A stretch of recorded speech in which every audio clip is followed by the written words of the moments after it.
सबों को जय मसीह की। भाई भक्त सिंह की सेवकाई द्वारा लिखित ईश्वरीय भेदों का प्रकाश, मार्च 17। आज का वचन।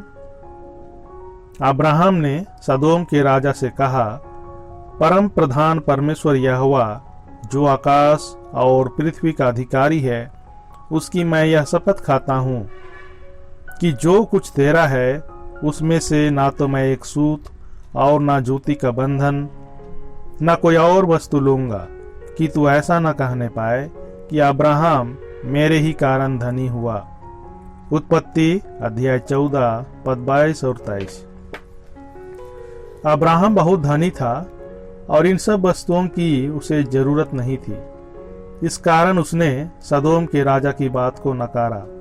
ऐसा नहीं है, परंतु वह यह बताना चाहता था कि उसकी सभी आवश्यकताओं के लिए, हाँ, जूती की एक बंधन के लिए भी वह परमेश्वर पर आधार रखता था। दूसरी बात, सदोम और अमोरा के राजा की अशुद्ध और भ्रष्ट संपत्ति में से भेंट स्वीकार करके अब्राहम अशुद्ध होना नहीं चाहता था। हम जब बहुत ही भूखे और प्यासे होते हैं, उसी वक्त हमारे ऊपर परीक्षाएं आती हैं। हमारी सभी आवश्यकताओं को पूरा करने के संबंध में परमेश्वर पर हम संदेह करते हैं।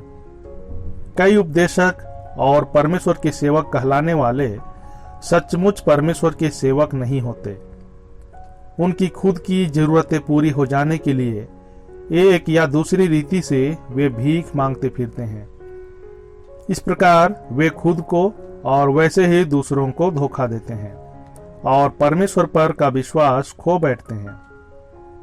इसी वजह से वे हमेशा अभाव में रहते हैं और आत्मिक रीति से निष्फल रहते हैं।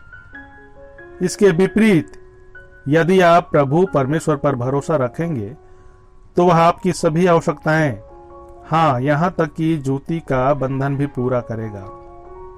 मदद के लिए सदोम के राजा के पास कभी ना जाएं। अधिकांश विश्वासी नौकरी के लिए अथवा नौकरी में बढ़ोतरी के लिए सांसारिक लोगों के पास जाते हैं और सांसारिक पद्धतियों को अपनाते हैं। विवाह के लिए धन चाहिए तो वे चाचा मामा पर भरोसा रखते हैं। ऐसा करने के द्वारा वे अपना विश्वास खो बैठते हैं।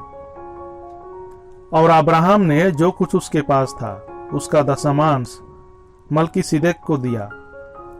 इसके द्वारा वह यह बताना चाहता था कि शत्रु को पराजित करने में मदद करने वाला स्वयं परमेश्वर ही था, और वह यह भी स्वीकार कर रहा था कि यही परमेश्वर भविष्य में भी मेरी सभी जरूरतों को पूरी करेगा।